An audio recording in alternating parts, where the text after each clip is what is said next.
राधे राधे।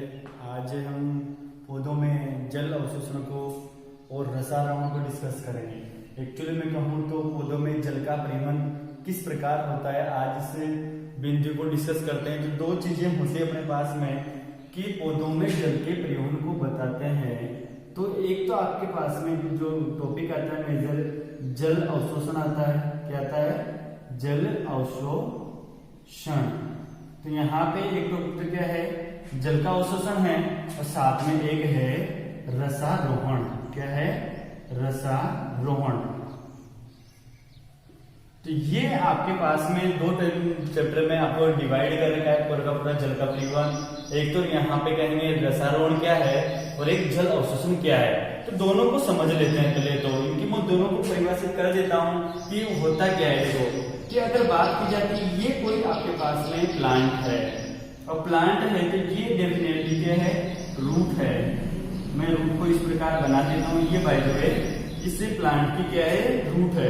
और यहाँ पे कहेंगे कि यहाँ कह सकते हैं कि ये बाय द वे यहाँ पे है इसकी लीफ। ये यहाँ लीफ बना दी है मैंने। अब देखो कंडीशन आपके पास में है कि जल अवशोषण क्या है और रसारोहण क्या है। तो मैं कहूँ ये भाग पूरा का पूरा क्या है? भूमि के अंदर है, तो ये सोइल में है पूरा का पूरा पार्ट, और ये आपके पास में वायवीय भाग है। क्या है? वायवीय भाग। दो चीजें हैं। अब अगर मैं बात करूं कि यहाँ जल अवशोषण, तो ये सोइल के अंदर क्या पाया जाएगा? मृदा जल। क्या पाया जाएगा? मृदा जल। और इस मृदा जल का किसके अंदर आना? रूट के द्वारा, रूट में आना। किसमें आएगा? ये रूट में आया। किसमें आ गया? रूट में। तो ये प्रोसेस कहलाएगा जल अवशोषण। इसका मतलब आप ये कहेंगे कि सोइल वाटर जो है, इस सोइल वाटर का एंटर होना किसमें? रूट में। और रूट में भी किसमें? जाइलम में। अर्थात मृदा जल का जल जो है आपके पास में वो जाइलम में पहुंचेगा। मृदा जल किसमें पहुंचा? जाइलम में। आपने क्या कहा? जल अवशोषण कहा। वास्तव में ये क्या होता है? जल का पार्श्वीय परिवहन होता है। जल का क्या हुआ? पार्श्वीय परिवहन हुआ। ये कहलाएगा जल का पार्श्वीय परिवहन। अर्थात आप एक ऐसा लेटरल ट्रांसपोर्टेशन क्या ट्रांसपोर्ट होगा जल का, तो जल का पार्श्व परिवहन या और ये परिवहन, क्या बोलूंगा मैं? और ये परिवहन। तो ये दोनों वर्ड किसके लिए किए जाते हैं? उसमें यूज जल अवशोषण के लिए। तो कभी कभी पूछ लिया जाता है जल के पार्श्व परिवहन को समझाइए, तो जल का पार्श्व परिवहन आपको कंफ्यूज करने के लिए दे रहा है। वर्ड क्या है? जल अवशोषण, वाटर एब्जॉर्प्शन है। अब मैंने कहा दूसरी चीज, अब यहाँ कहीं कहीं ना कहीं में इसकी जो रंग है, ये बाय द वे जल के सेंटर पार्ट में क्या था? इसका रंग। अब इस रंग से जल का कहां तक पहुंचना? लीफ या कह सकते हैं पौधे के वायवीय भागों तक पहुंचना ही क्या कहलाएगा? रसारोहण। तो मैंने कहा कि रूट के जो जाइलम में जल था, ये रूट का जाइलम, इसमें कोई न कोई जो वाटर था, ये वाटर कहां पहुंचेगा? वायवीय भागों तक। वायवीय भागों तक। तो ये वायवीय भागों तक इसका पहुंचना ही क्या कहलाएगा? रसारोहण। तो देखो आपके पास में क्या था? ये रूट में के जाइलम में कोई न कोई मृदा जल आ गया है। अब इस जल को ऊपर पहुंचना है। किसके विपरीत? गुरुत्वाकर्षण बल के विपरीत पौधों के वायवीय भागों तक पहुंचना क्या कहलाएगा? रसारोहण। तो दोनों में कोई कंफ्यूजन है क्या? तो मैंने कहा ये ऊपरी दिशिक हो गया ना, तो ये जल का ऊपरी दिशिक परिवहन कहलाएगा। तो ये जल का ऊपरी दिशिक या कह सकते हैं अपवार्ड ट्रांसपोर्टेशन कहलाएगा। तो वाटर का अपवार्ड ट्रांसपोर्टेशन क्या है? रसारोहण। मैंने कहा अरीय परिवहन या आप पार्श्व परिवहन किसको मानेंगे? जल के अवशोषण को। तो ये दो चीजें हैं जो डिस्कस करनी है जल के परिवहन में। पहले हम जल के अवशोषण को डिस्कस करेंगे, उसके बाद हम किसको डिस्कस करेंगे नेक्स्ट चैप्टर में? रसारोहण को। तो दोनों को परिभाषित करने में कोई समस्या किसी को नहीं होनी चाहिए। अब देखते हैं अपन कि जल अवशोषण क्या होता है और रसारोहण क्या है। इनको स्टेप बाय स्टेप पूरा कंप्लीट डिस्कस करेंगे। अब बात आती है आपके पास में जल अवशोषण की। मैं यहां डाल देता हूं, जो पहले डिस्कस करेंगे वो करेंगे जल अवशोषण। रसायन को बाद वाले वीडियो में देखेंगे। जल अवशोषण, अब इस जल अवशोषण को समझने के लिए अपने को ये देखना पड़ेगा कि वास्तव में ये मृदा जल, मैंने कहा था कि मृदा से जो जल है वो किस में आएगा आपके पास में, जाइलम में, जल के जाइलम में आएगा। आपने क्या कहा, प्रोसेस क्या है, जल अवशोषण कहलाएगा। अब मैंने कहा ये मृदा जल होता क्या है, तो मैं इसको समझाता हूँ। देखो एक डायग्राम के थ्रू अपन समझ लेंगे। ये बाय द वे आपके पास में इस प्रकार की स्ट्रक्चर बना देता हूँ। अब आप जानते हो कि कहीं न कहीं ये बाय द वे बादल है और बादलों से बारिश होती है, क्या होगी, बारिश। और ये बारिश की जो बूंदे हैं ये कहां पर आएगी, धरातल पर आकर गिरती है। परंतु आप देखते हैं कि इसका अधिकांश जो भाग है ये धरातल में आने के बाद में नदी नालों की सहायता से बहता हुआ समुद्र में वापस चला जाता है। तो मैंने कहा जल की वह मात्रा जो बारिश हुई है उसके साथ ही बहकर समुद्र नालों तालाबों में पहुंच गया है, तो ये कहलाएगा वाहित जल। क्या कहलाएगा, वाहित जल। ये पहला जो जल का प्रकार है कौन सा है, वाहित जल। आपसे पूछा जाए वाहित जल कौन सा है, तो आप ये कहेंगे कि जल की वो मात्रा जो बहती हुई नदी या समुद्र में पहुंच गई है, क्या कहलाएगा, वाहित जल। पौधे इस जल का उपयोग नहीं कर सकते हैं, पौधे इस जल का उपयोग नहीं कर पाएंगे, क्योंकि तो मृदा के ऊपर, आप कहेंगे धरातल के ऊपर है और जड़ें कहां होती है, अंदर होती है। और आप क्या कह रहे हैं, जल अवशोषण का मतलब मृदा जल का किसमें जाना, जाइलम में जाना। तो जाइलम में कब जाएगा, जब जड़ के पास पहुंचेगा। अब मैंने कहा कुछ न कुछ जल की मात्रा इसके अंदर आ जाती है। मैं कहूंगा कुछ न कुछ जल किसमें आ गया, धरातल के अंदर प्रवेश कर जाता है, और ये आपके पास में क्या कहलाएगा, मृदा जल। अर्थात वह जल की मात्रा जो मृदा के अंदर आ गई है, धरातल से अंदर किसमें आई है, मृदा में, या धरातल के अंदर की लेयर में आ गई है, तो कहलाएगा मृदा जल। और मृदा जल की बात करते हैं तो मृदा जल अलग अलग प्रकार का होता है। पहली बात आती है मृदा जल की वह मात्रा। देखो मैं बताता हूं आपको यहाँ पे कि बाय द वे ये मृदा के कण है, और मृदा के कणों की बात की जाए ये मृदा के कण है। अब मैंने कहा कुछ जल की मात्रा गुरुत्वाकर्षण बल के कारण अधिक गहराई पर पहुंच गई है। कुछ जल की मात्रा क्या हुआ, गुरुत्वाकर्षण बल के कारण मृदा की अधिक गहराई पर पहुंच जाती है, और ये कहलाता है गुरुत्वीय जल। क्या कहलाएगा, गुरुत्वीय जल। मृदा जल में जो पहला आता है वो कौन सा है, गुरुत्वीय जल। कौन सा है, गुरुत्वीय जल। मैंने कहा जल की जो मात्रा गुरुत्वाकर्षण बल के कारण मृदा की अधिक गहराई पे पहुंच गई है, क्या कहलाएगा, गुरुत्वीय जल। क्या पौधे इस जल का उपयोग कर सकते हैं, तो मैंने कहा इस जल का उपयोग नहीं करेंगे, परंतु अपवाद है। कुछ जीरोफिटिक प्लांट होते हैं, मरुदभिद पादप, कुछ मरुदभिद पादप इसका उपयोग कर सकते हैं, जैसे कह सकते हैं प्रोसोपिस। ये आपके पास में किसका उपयोग कर सकता है, गुरुत्वीय जल का। सामान्यतः अन्य पौधे इस जल का उपयोग नहीं करेंगे, क्योंकि जड़ें जो पौधों की होती है वो इस जल तक नहीं पहुंच पाएंगी। फिर मैंने कहा सेकंड चीज आती है आपके पास में, देखो मैंने कहा कुछ जल की मात्रा जो होती है मृदा कणों की सतह पर क्या हो गई है, अधिशोषित हो गई है। मैंने कहा मृदा कण कोलाइड प्रकृति के हैं, तो मैंने कहा कुछ जल की मात्रा की मृदा कणों की सतह पर क्या हो गई है, अधिशोषित हो गई। जो मैं रेड से बना रहा हूं ये क्या है, जल की बूंदे हैं, और ये कुछ जल की मात्रा किसमें चारों ओर एकत्र होगी, मृदा की जो बूंदे हैं आपके सोइल के जो कण है, पार्टिकल है, उनकी सतह पर अधिशोषित हो गई है, और ये कहलाएगा आपके पास में आर्द्रता ग्राही जल। क्या कहलाएगा, आर्द्रता ग्राही जल।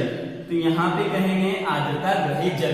तो आप किसे मानेंगे आर्द्रता ग्राही, मैंने कहा जल की वह मात्रा जो मृदा कणों की सतह पर अधिशोषित हो गई है, क्या कहलाएगी, आर्द्रता ग्राही जल। क्या पौधे इस जल का उपयोग कर सकते हैं, तो आपका आंसर आएगा नहीं, पौधे इस जल का उपयोग भी नहीं कर सकते। क्यों, क्योंकि इसका साइन W जल विलोम अत्यधिक क्या होता है, नेगेटिव। अत्यधिक क्या है आपके पास में, नेगेटिव है।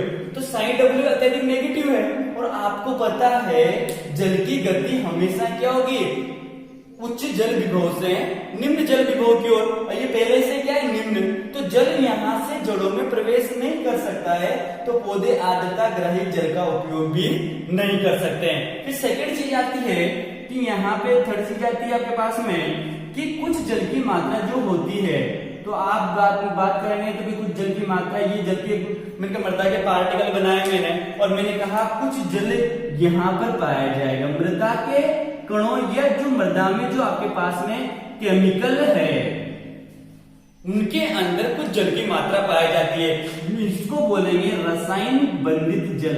तो ये रासायनिक बंधित जल कहलाएगा, क्या कहलाएगा, रासायनिक बंधित जल। तो मैंने कहा जल की वो मात्रा जो मृदा में जो केमिकल पाए जा रहे हैं उनके अंदर प्रेजेंट है। जैसे आपने नाम सुना होगा CuSO4, ये CuSO4.7H2O, तो ये 7H2O क्या है आपके पास में, जल है, परंतु किसके साथ अटैच है, कॉपर सल्फेट के साथ में। क्या पौधे इस जल का उपयोग कर सकते हैं, तो वापिस आपका आंसर आएगा नहीं, पौधे इस जल का उपयोग भी नहीं कर सकते हैं। अब अगली चीज आती है आपके पास में फोर्थ नंबर पे, मैंने कहा एक जो अच्छी बात आती है पौधों के लिए वो ये है, मैं इसको रेड रंग से बनाता हूं, थोड़ा सा अलग लगेगा आपको, कि ये आपके पास में मृदा के कण हैं, और क्या होता है कि इन मृदा कणों के बीच में भी क्या होता है, जल प्रेजेंट होता है, मृदा कणों के बीच में भी क्या है, जल प्रेजेंट है, तो ये कहलाता है केशिका जल। क्या कहलाएगा, केशिका जल। देखो कोशिका नहीं, केशिका जल। तो मृदा के कणों के बीच में जो अवकाश पाया जाता है उसमें जो जल प्रेजेंट होता है वो कहलाता है केशिका जल, और पौधे इसी जल का उपयोग करते हैं। अगर आपसे पूछा जाए पौधे जल अवशोषण की क्रिया में कौन से जल का प्रयोग करते हैं, तो आप आंसर क्या देंगे, केशिका जल। अब मैं हल्का सा रिवाइज करता हूं, देखो यहां से बात आती है आपके पास में, सबसे पहले बारिश का पानी आया, जैसे धरतल पर गिरता है अधिकांश जल का भाग तो जो क्या होता है बहता हुआ निकल जाता है, जल कहलाएगा वाहित जल। मैंने कहा पौधे इसका उपयोग नहीं कर सकते हैं। फिर मैंने कहा सेकंड चीज है कुछ जल की मात्रा मृदा के अंदर रिसकर आ जाती है, और ये पूरा का पूरा कहलाता है मृदा जल। क्या कहलाएगा, मृदा जल, सोइल वाटर। तो ये सोइल वाटर है। अब मैंने कहा सोइल वाटर का क्या पूरे सोइल वाटर का प्रयोग पौधे कर पाते हैं, तो आपका आंसर आएगा नहीं कर पाते हैं। मैंने कहा पहली कंडीशन देखो, गुरुत्वाकर्षण बल के प्रभाव में कुछ जल की मात्रा जो है वो मृदा की अधिक गहराई पे पहुंच गई है, यहां तक पौधों की जड़ें नहीं पहुंचेगी। अब पौधे की जड़ें नहीं पहुंचेगी तो पौधे इस जल का उपयोग भी नहीं कर सकते हैं। आप ये भी कर सकते हैं, इसके लिए अलग वर्ड भौम जल, क्या बोलेंगे, भौम जल। तो ये भौम जल है या ग्राउंड वाटर है, क्या कहलाएगा, ग्राउंड वाटर। तो ये ग्राउंड वाटर है। मैंने कहा गुरुत्वाकर्षण बल के द्वारा जो गुरुत्वीय जल जहां पर स्थायी रूप से संचित हो गया है ये कहलाएगा भौम जल या ग्राउंड वाटर आपके पास में। अब बात आती है सेकंड, आर्द्रता ग्राही जल। मैंने कहा मृदा के कण कोलाइडी प्रकृति के हैं तो इनकी सतह पर भी क्या होता है, कुछ जल की बूंदें चिपक जाती है, अर्थात आप ये कहेंगे अधिशोषित हो जाती है। और अधिशोषित हो जाती है तो कौन सा जल है, आर्द्रता ग्राही। क्या पौधे इस जल का उपयोग करेंगे, तो नहीं। क्यों, क्योंकि इसका साइन डब्ल्यू अत्यधिक नेगेटिव होता है, और साइन डब्ल्यू नेगेटिव है तो कभी भी पौधे इस जल का उपयोग नहीं कर सकते हैं। फिर आता है रासायनिक बंधित जल में, क्या मृदा में जो केमिकल पाए जाते हैं उनमें भी कहीं ना कहीं जल की मात्रा होती है। जैसे मैंने कहा कॉपर सल्फेट का एग्जांपल दे, तो आपको कोई भी केमिकल का एग्जांपल देता है और पूछता है कि कौन से प्रकार का जल है, तो आप क्या कहेंगे, रासायनिक बंधित जल। ये भी दृढ़ बंधों से जुड़ा रहता है, पौधे जल का उपयोग नहीं कर पाएंगे। सबसे इंपॉर्टेंट जो आता है अपने पास में केशिका जल। मैंने कहा मृदा के कणों के बीच में जो सूक्ष्म या छोटे छोटे अवकाश पाए जाते हैं उनमें जो प्रेजेंट होता है वो कहलाता है केशिका जल, और केशिका जल का ही पौधे उपयोग करते हैं। तो पौधे की जड़ें यहाँ पर आ जाती है और केशिका जल का ही उपयोग क्या करते हैं, पौधे कर पाते हैं। तो ये आपके पास में इंपॉर्टेंट है। अब 3-4 चीजें और आती है, मैं इनको बता देता हूं आपको कि मृदा जल की बात हो गई अपने पास में। अब आता है होलार्ड, ये टर्म है आपके पास में होलार्ड। तो ये होलार्ड मैं कहूंगा होलार्ड को मैं ऐसे लिखूंगा केसार्ड, तो ये चेसार्ड भी बोल सकते हैं, चेसार्ड प्लस इकार्ड। केसार्ड और इकार्ड दो वर्ड आए। होलार्ड बराबर क्या होता है, केसार्ड या चेसार्ड प्लस इकार्ड। मैंने कहा होलार्ड क्या है, संपूर्ण मृदा जल है भाई। ये क्या है, संपूर्ण मृदा जल। इसका मतलब चाहे कोई से भी प्रकार का जल हो, गुरुत्वीय जल हो, आर्द्रता ग्रही जल हो या रासायनिक बंधित जल हो, किसी का जल हो, संपूर्ण जल की मात्रा मृदा के अंदर क्या कहलाती है, होलार्ड। और होलार्ड के नाम से लग रहा है, होल का मतलब क्या है, संपूर्ण, और संपूर्ण जल की मात्रा को होलार्ड बोलेंगे। अब आते हैं चेसार्ड या प्लस इकार्ड। तो चेसार्ड की बात करें तो वह जल की मात्रा जो पौधे उपयोग में, तो ये पादप उपयोगी जल है। क्या है, पादप उपयोगी जल।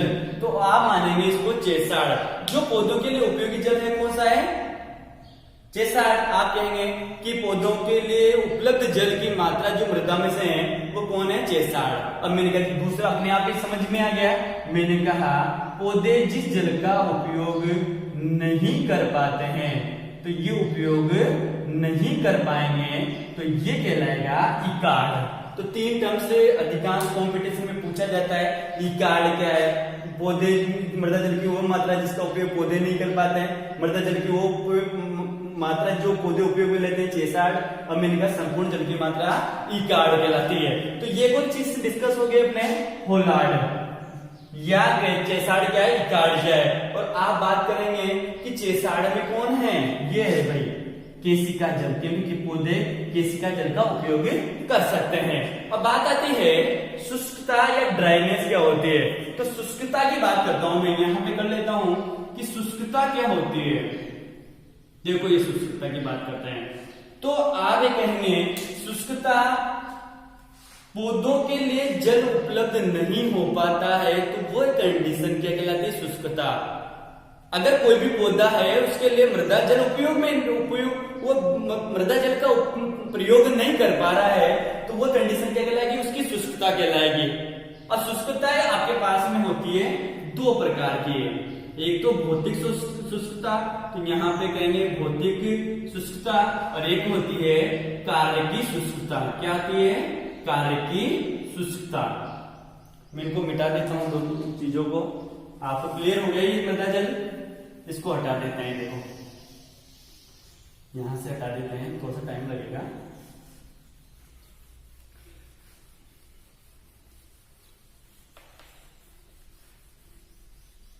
देखो अब बात आती है आपके पास में शुष्कता की। मैंने कहा पौधे जल का उपयोग नहीं कर पा रहे हैं, तो वो क्या कहलाएगी, शुष्कता कहलाएगी। अब ये क्या हो सकती है, भौतिक प्रकार की या कार्य की प्रकार की। अगर भौतिक शुष्कता बोलते हैं आप, तो इस कंडीशन में तो ये है कि मृदा में जल नहीं है। मृदा में क्या नहीं है, जल नहीं है। जब मृदा में जल ही नहीं है तो पौधे उपयोग में कहां से लाएंगे उसको। तो जब मृदा में जल नहीं है तो आप कहेंगे भौतिक शुष्कता। इसका मतलब पौधों के लिए जल उपलब्ध नहीं है। परंतु कार्य की शुष्कता या फिजियोलॉजिकली शुष्कता इंपॉर्टेंट होती है। तो ये फिजियोलॉजिकली शुष्कता या ड्राई होता है आपके पास में। तो यहां आप कहेंगे कि मृदा में जल है भाई, मृदा में क्या है, जल है, परंतु पौधे उपयोग में नहीं ले पा रहे हैं। देखो यहां कंडीशन क्या है, मृदा में जल नहीं है तो पौधे उपयोग में, स्वाभाविक बात है। परंतु यहां मृदा में जल है फिर भी पौधे उपयोग में नहीं ले पाते हैं, कार्य की शुष्कता कहलाती है। और ऐसी कंडीशन क्या कहां होती है, लवणीय मृदा में। कहां होगी, लवणीय मृदा में। अगर मैं कहूं लवणीय मृदा है तो वो फिजियोलॉजिकली क्या होगी, ड्राई होगी। कैसे, क्योंकि लवणीय मृदा में ओपी क्या होगा, ज्यादा। ओपी क्या होता है, अधिक। किससे है, मूल रोम की कोशिका से। मूल रोम में जो आपके पास में ओपी है उससे अधिक मृदा का ओपी होगा। तो यहाँ पे लवणीय मृदा, आपको पता है कि हमेशा जो जल की गति होती है ये निम्न ओपी से उच्च ओपी में। और आप क्या कह रहे हैं कि जल जो मृदा विलयन है, मृदा सॉल्यूशन है, उसका ओपी निम्न होना चाहिए, अपोजिट हो रहा है। देखो लवण ज्यादा है इसलिए यहाँ पे ओपी ज्यादा हो गया, और ओपी ज्यादा हो गई तो पौधे इस जल का उपयोग नहीं कर पाएंगे। तो मृदा में जल भी है परंतु उपयोग में नहीं ले पाए। कुछ लवणों पौधे होते हैं जो इस जल का उपयोग कर सकते हैं। अब मैंने कहा सेकेंड कंडीशन है जलाक्रांत कंडीशन। क्या है? जलाक्रांति या जलाक्रांत स्थिति। तो ये जलाक्रांत कंडीशन की बात करते हैं। जलाक्रांत कंडीशन क्या होती है? मैंने कहा मृदा में जल बहुत अधिक होता है, मृदा में जल की मात्रा बहुत अधिक होती है, तो ये मृदा में जल बहुत अधिक होगा, तो ये कंडीशन क्या कहलाएगी? जलाक्रांत। और फिर आप सोचेंगे कि भाई मृदा में जल भी बहुत है, अब मृदा में जल बहुत है तो पौधे उपयोग क्यों नहीं कर पा रहे हैं? तो मैंने कहा मृदा में जल बहुत अधिक होने पर यहाँ पर पौधों की जड़ों को पर्याप्त ऑक्सीजन नहीं मिल पाएगी। पौधों को जड़ों को क्या नहीं मिल पा रही है? ऑक्सीजन नहीं मिल पा रही है, और ऑक्सीजन नहीं मिलेगी तो वो अवायवीय शोषण करेंगे। क्या करेंगे? अवायवीय। इसका मतलब वायवीय शोषण नहीं हो पाएगा, और अवायवीय शोषण होगा तो बाद में बताएंगे कि इसमें क्या बनता है? एल्कोहल बनेगा। क्या बनेगा? एल्कोहल बनेगा। और इससे क्या होती है? मृदा की जो मूल रोम होते हैं, सॉरी आपके पास जड़ों के जो मूल रोम होते हैं, ये क्या हो जाएंगे? नष्ट हो जाएंगे। क्या हो जाएंगे? नष्ट। तो इस कारण जलाक्रांत स्थिति में भी आप कहेंगे कि पौधे जल का उपयोग नहीं कर पाएंगे। तो ये दोनों प्रकार की जो मृदा है, ये कंडीशंस हैं, तो ये कार्य की शुष्क होती है। और मैंने कहा जीरोफिटी की कंडीशन की बात करते हैं, जैसे मरुस्थलीय भागों की बात करें जहां जल नहीं है, वो भौतिक रूप से मृदा क्या होती है? शुष्क होती है। तो ये आती है आपके पास में शुष्कता। कोई दिक्कत है? होलार्ड समझ में आ गया? शुष्कता समझ में आ गई। अब आगे चलते हैं मृदा की जल धारण क्षमता। देखो इनको डिस्कस कर लिया अपन ने, मृदा की जल धारण क्षमता क्या होती है। तो मैंने कहा मृदा के शुष्क भार के द्वारा, देखो मृदा के शुष्क भार द्वारा अधिकतम धारण की गई जल की मात्रा, अधिकतम धारण की गई जल की मात्रा ही क्या कहलाती है? मृदा की जल धारण क्षमता। इसका मतलब मृदा की वो कैपेसिटी जो अधिकतम जल को धारण कर सकती है, उस मृदा का क्या कहलाएगी? जल धारण क्षमता। जैसे आप पौधे को पानी डालते हैं गमले में, तो मृदा के कणों के द्वारा कुछ जल को तो अवशोषित कर लेते हैं, कुछ जल की मात्रा को तो ले लिया जाता है, परंतु बाकी जल वापस बाहर निकल जाता है। तो जो मृदा के कणों के द्वारा जो जल को ग्रहण कर लिया गया है, उसी की वो क्या कहलाएगी? जल धारण क्षेत्र मात्रा कहलाएगी। आप इसे क्षेत्र क्षमता भी कह सकते हैं। इसको क्या कहते हैं? कह सकते हैं क्षेत्रीय क्षमता। तो ये क्षेत्रीय क्षमता या कह सकते हैं फील्डिंग कैपेसिटी। तो ये आपसे टर्म्स पूछी जाए कि जल धारण क्षमता क्या है, क्षेत्र क्षमता क्या है, तो मैंने कहा मृदा के शुष्क भार के द्वारा अधिकतम जल धारण करने की जो कैपेसिटी होती है वो क्या कहलाएगी? उसकी जल धारण क्षमता कहलाएगी। अब आता है जल अवशोषण करने वाले पौधों में अंग। तो ये कंप्लीट मिटा देते हैं वापिस इसको। तो ये जल अवशोषण वाला पार्ट है, इंपोर्टेंट है। हम हर चीज को डिस्कस करेंगे ताकि आपको कंपटीशन में भी बेनिफिट हो और अपने 12th एग्जाम में भी बेनिफिट हो। अब आता है लास्ट अपने इस जल अवशोषण में जल अवशोषण करने वाले अंग। क्या सभी पौधों में जल अवशोषण के लिए जड़ें पाई जाती है? और जड़ें पाई जाती है, जड़ का कौन सा भाग जल अवशोषण में भाग लेता है? तो मैं यहाँ पे कुछ चीज बताता हूं आपको। देखो प्लांट की बात करते हैं, तो मैं यहाँ पे प्लांट्स की बात करूं तो प्लांट में आप ये कहते हैं कि पहली कंडीशन आती है थैलोफाइटा। जो निम्न पादप होते हैं वो थैलोफाइटा कहलाएंगे। क्या कहलाएंगे? थैलोफाइटा। ठीक। सेकेंड कंडीशन आती है ब्रायोफाइटा। उसके बाद में अपन देखते हैं टेरिडोफाइटा। उसके बाद देखते हैं जिम्नोस्पर्म, ये जिम्नोस्पर्म, और लास्ट में आता है एंजियोस्पर्म। यहाँ पे मैं चलो इसमें लिख देता हूँ जियोस्पर्म। ये 3 प्रकार की चीजें हैं। प्लांट का मतलब आप ये समझते हैं, प्लांट की जगत की बात करते हैं तो उसमें थैलोफाइटा, ब्रायोफाइटा, टेरिडोफाइटा, जिम्नोस्पर्म और एंजियोस्पर्म को रखा गया है। अब बात करूं मैं थैलोफाइटा की, तो भाई यहाँ तो पादप शरीर क्या होता है, थैलस, और थैलस का मतलब समझ गए हो ना कि जड़ तना पत्तियां नहीं पाई जाएगी। तो जल अवशोषण कौन करेगा, यहाँ तो आप कह रहे थे कि जल अवशोषण करने वाला प्रमुख अंग क्या है, मूल रोम। अब मैंने कहा ये मूल में पाया जाएगा। अब यहाँ कह रहे हैं मूल तो पाई नहीं जा रही है, तो यहाँ पे संपूर्ण थैलस जल का अवशोषण करता है। तो ये संपूर्ण थैलस क्या करेगा, जल अवशोषण का कार्य करेगा। किसमें, थैलोफाइटा में।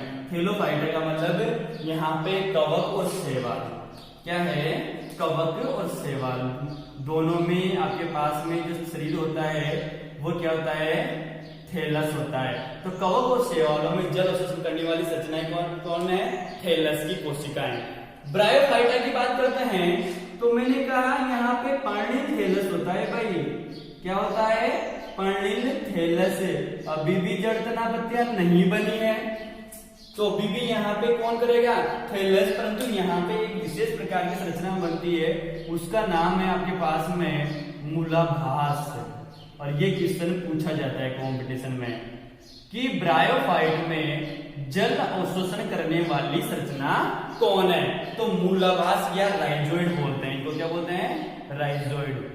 तो ये राइजोइड क्या करेंगे, जल अवशोषण का काम करते हैं, इसमें ब्रायोफाइटा में।